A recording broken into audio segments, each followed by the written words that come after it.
Okay, Dr. Unger, are most of your friends, what do most of your friends do? Do they relate to what you do, or do they live a different type of life, or are they retired, or? Well, I've got a number of good friends.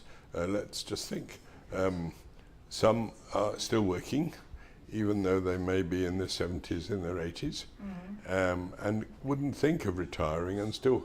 I mean, I've got one very good friend who is physically somewhat disabled, but still goes into his office every day, and I'm sure functions very well. He's terribly with it. Fortunate to be in a situation where he can spend as much or as little time as he wants, but spends a lot of time in his office and actually works constructively. Other friends, management consultants, the guy I was just talking about, who's in his 80s, is a coloured gemstone expert. The other friends are management consultants.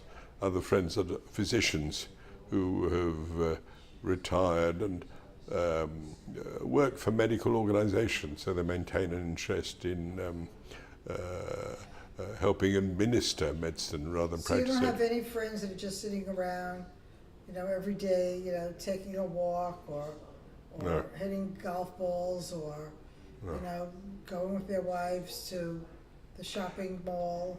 No, and the answer is I always used to counsel my patients, and actually have no friends that actually do it. Just sit there and have roses around the front door in their country cottage and watch the television and go to the local pub, as it would be in England, or a members club, and just have the odd lunch.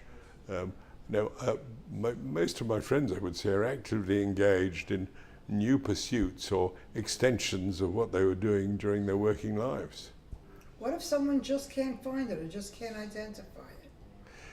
Then I think they've got a real problem on their hands. I think they've got a real problem because without the fire to enjoy every day and to use it constructively and to be able to say at the end of every day, what did I actually learn today?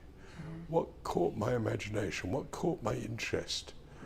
I think they are going along a road that will lead to boredom, and the best definition I have ever heard of boredom is hostility without enthusiasm. That's very interesting. And Well, you explain that a little bit to our viewers. well, in the sense that they're bored. Why are they bored? They've got nothing that they can get enthusiastic about, and they're hostile towards that negativity. Right. So they're looking. That's what I mean. So it's hostility without enthusiasm. So they haven't got enthusiasm. They've got nothing at all. They're just sitting there, and they're getting angry with themselves. Right. So,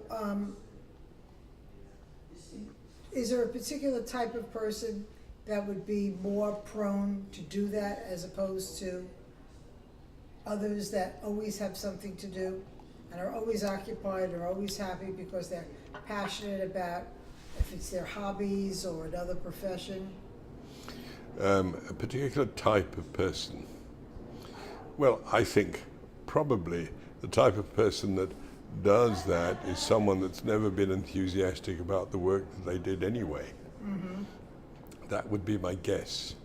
And that they were very pleased to leave it behind them, Right. because they found it so burdensome, Right. so uninteresting, Right. and so tedious. And they've never had an opportunity to indulge their fantasy of what would actually turn them on, what would actually enliven their day, what would actually give them drive, give them some real motivation to do something new and different. So how different is your life before 60 and after 60? In the sense of satisfaction. I got a lot of job satisfaction before I was 60. Now what I get is an opportunity to stretch my imagination in a way I didn't think possible. Before, I had to stretch my imagination with the use of the facts that I could accumulate. And what I'm thinking about here is knowledge of medicine. Practice of medicine is fascinating. It's fascinating because, well, I'll give you an example.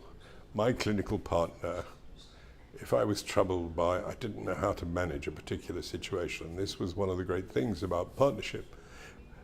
I'd go into his room between patients and I'd say, "Hi Jeff, what do you think of this one?" And I'd present the medical, the clinical situation. And his head would go on one side like this. And he would think for 3 or 4 seconds. And out would come a totally balanced opinion where he said, "Well, you could do this, but I read this article in the New England Journal of Medicine that said this, and however, the British Medical Journal said this," and he would give me an even-handed, very balanced opinion from an encyclopedic knowledge. He spent all his time, when he wasn't in practice, he spent all his time reading, reading the subject, gathering the data, and then would be able to piece it together, take a piece from this box, piece from this box, piece from this box, and put it together into a picture that made sense. And if you've had your life animated by that sort of activity, then you have had one of the great pleasures in life in using your time in a very constructive fashion. But if you've been forced into, for whatever reason, a job where it was mundane and you were just doing repetitive tasks, then you've had your life dulled somewhat. And it's a very uncomfortable place to put when you don't have that repetitive and easy to do task to do in your everyday life, and you've actually got to go and discover what life's all about. And it's a tough time. However, it can be done, I've no doubt, if you're motivated to explore. And Do you think people get lazy when they get older to do this, or? I think it's not so much laziness, although that could be a commodity. What it is a hopelessness. Are they actually ever going to succeed, even if they do explore? Right. There That's a very frightening point. So expand upon that, because we have 2.5 minutes left. Okay, well, I would say just take something totally new direction and go and look at it. Just go and look at it. You don't know. But how do they get away from the fear of not succeeding? Is there such a thing as succeeding? Do they have to succeed? They What is the definition? The definition of success is something which gives you some pleasure. And it's nothing more than that. It's nothing more than that. And They'd people be able identify that in a very wrong way. Yeah, I don't mean pleasure in specifically the sense of some hedonistic pursuit. What I'm talking about here is purely that they get some inner satisfaction from how they've spent their time. It hasn't been wasted. And that's the thing. It's the notion they've sat there, they've done nothing, and they've felt that it is a waste of time.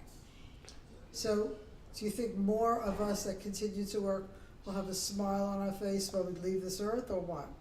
I think if you continue to work and you continue to explore. Let's not use the word work. Explore. If you continue to explore, you will die with a smile on your face. Okay, don't die too soon. Thank you very much. Okay. And just tell the audience, where do you live? Live most of my time in London, with chunks over here in America. Okay. And we're friends. Absolutely. Okay, thank you.